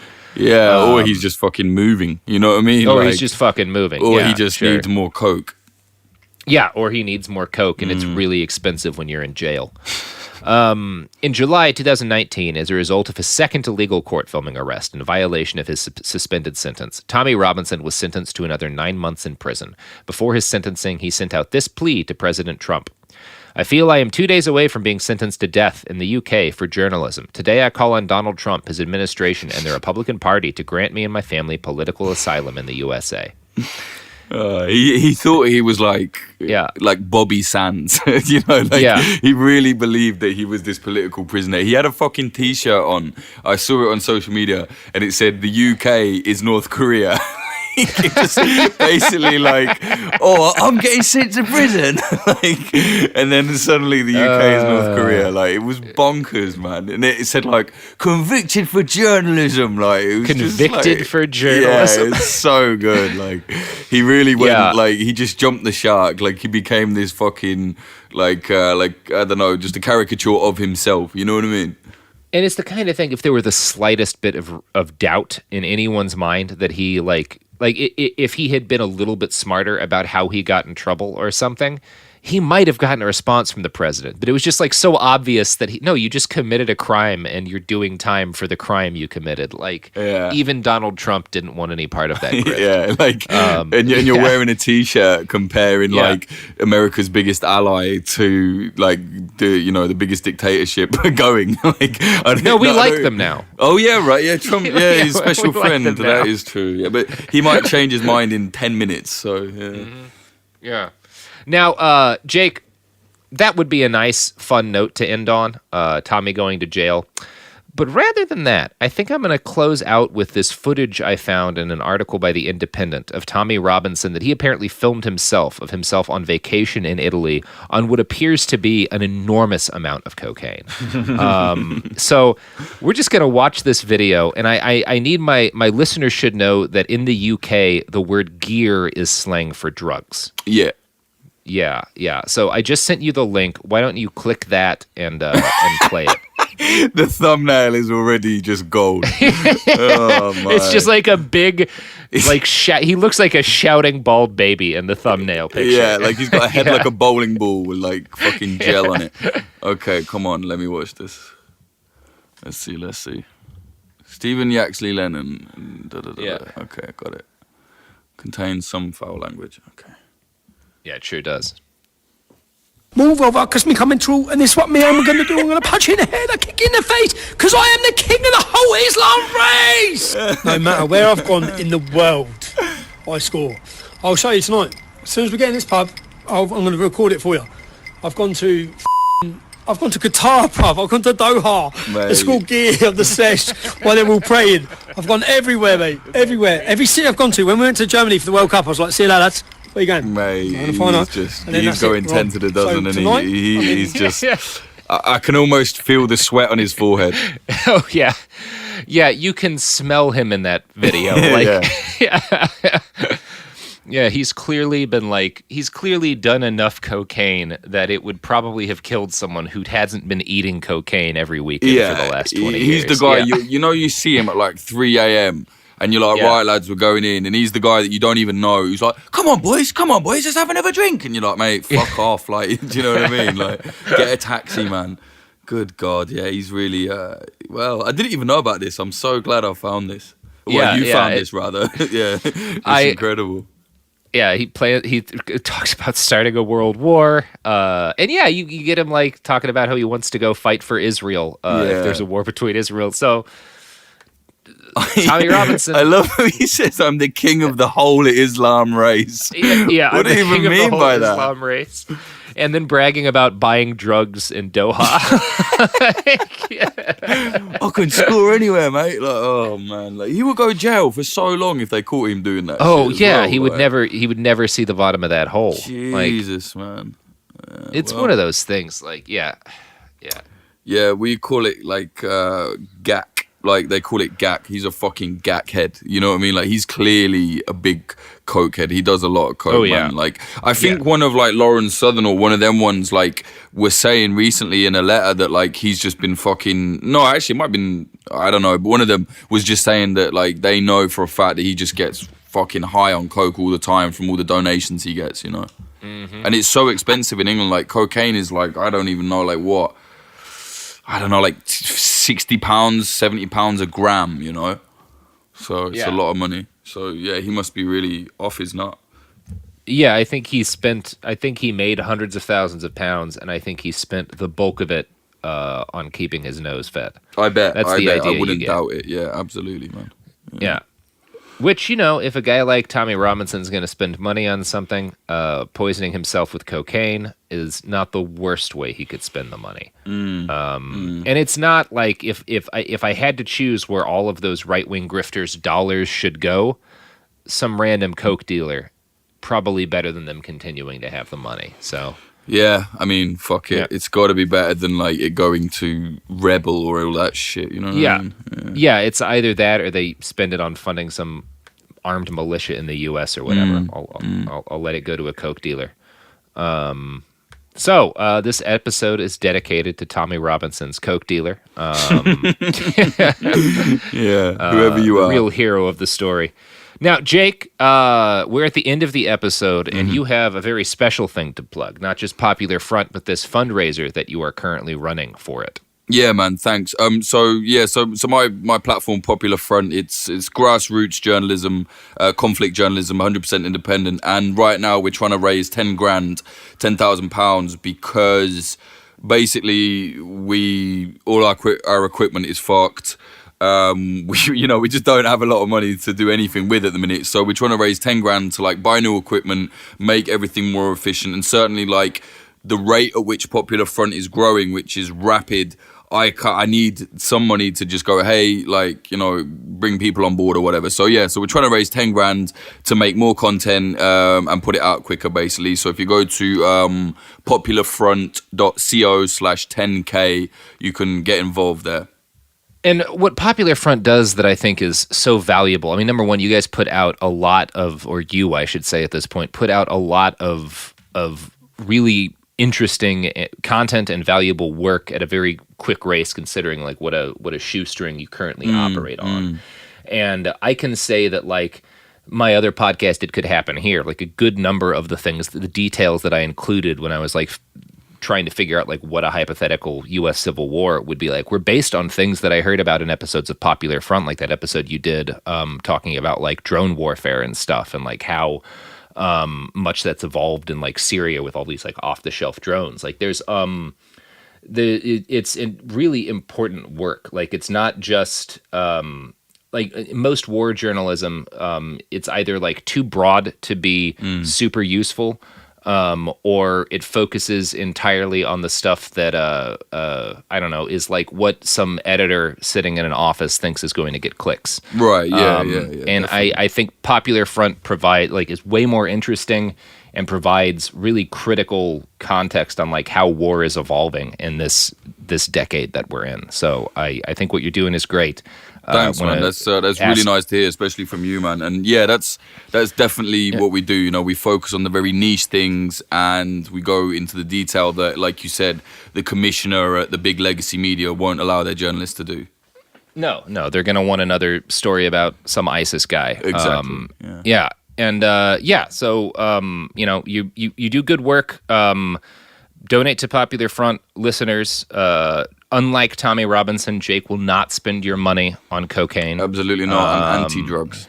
Yeah, it's a good cause. There's a reason, you know, I went with you to Syria. We had a great fucking time, didn't we, man? We did have a great fucking time. It's going to be a great fucking podcast. Yeah, man, I can't wait. Yeah, so donate to Popular Front, and Jake, where can they find you on the twits, the grams, the twinstagrams? Yeah, so Twitter, I'm active on there. It's at Jake_Hanrahan, which is HANRAHAN. And then Instagram, I don't have a personal one, but we're on there. Popular Front, Instagram. The Instagram is at popular.front. And when Jake says H, he means H, fellow Americans. I don't know. I think I don't know. I don't think I do. I'm Robert Evans. You can find this podcast on BehindTheBastards.com, where we'll have all the sources for this episode. If you want to watch Tommy Robinson on a lot of cocaine for yourself. You can find us on Twitter and Instagram at @BastardsPod. You can buy t-shirts at Behind the Bast or at the TeePublic. And yeah, there's shirts. Shirts are good. Everybody loves a shirt. That's the episode. Go fucking, go listen to Popular Front or Pet a Cat. Ideally both. Both. All right, that's the episode, Jake. Tired of spills and stains on your sofa? Wash away your worries with Anabay. Anabay is the only machine-washable sofa inside and out, where designer quality meets budget-friendly prices. That's right, sofas start at just $699. Enjoy a no-risk experience with pet-friendly, stain-resistant, and changeable slipcovers made with performance fabric. Experience cloud-like comfort with high-resilience foam that's hypoallergenic and never needs fluffing. The sturdy steel frame ensures longevity, and the modular pieces can be rearranged anytime. Shop WashableSofas.com for up to 60% off site-wide, backed by a 30-day satisfaction guarantee. If you're not absolutely in love, send it back for a full refund. No return shipping or restocking fees. Every penny back. Upgrade now at WashableSofas.com. Offers are subject to change, and certain restrictions may apply. You're listening to a podcast, so you're doing something else too, like maybe scrolling home listings on Redfin, saving places you like without thinking you'll get them, because that's what house hunting has become. But Redfin isn't built for endless browsing. It's built to help you find and own a home. Redfin agents close twice as many deals as other agents, which means when you find a place you love, you've got a real shot at getting it. Redfin helps turn saved listings into real addresses. Get started at redfin.com. Own the dream. This is Radhi Devlukia from A Really Good Cry. I absolutely love being outdoors, even if it's just stepping outside for a bit of fresh air between meals or taking a mindful walk to clear my head. But the one thing that can really ruin that is when my feet feel cramped in my shoes. So I switched to ultra running, and honestly, it makes such a difference. What I love most is their signature ultra fit, comfort balanced strength. They have this roomy toe box that lets my toes actually spread and move naturally. So I really appreciate that. And I feel more grounded and balanced with every single step. It's like my feet can finally do their job, using all those little muscles that make me feel stronger the more I move. Whether you are a marathon runner, beginner or advanced, or just getting outside to train, Ultras have become my go-to for running and moving mindfully. They fit so well, they're so comfortable, and they just move with you. Shop now at ultrarunning.com and use my code CRY10 for 10% off. That's ALTRA running.com. Experience Ultra and stay out there. This is Angela Yee from Way Up with Angela Yee. Y'all, Black Girl Vitamins is completely changing the wellness game for us. You know our bodies don't move the same as we get older, and health becomes even more important. BGV, Black Girl Vitamins, is giving us all the supplements we need to stay healthy. I've seen hundreds of ladies online raving about their tasteless collagen powder that made their joint pain practically disappear. I had to try it myself, and y'all, it is the truth. If your body needs help bouncing back, go ahead and check their products out on blackgirlvitamins.co and get 20% off using code Angela Yee. This is an iHeart podcast. Guaranteed human.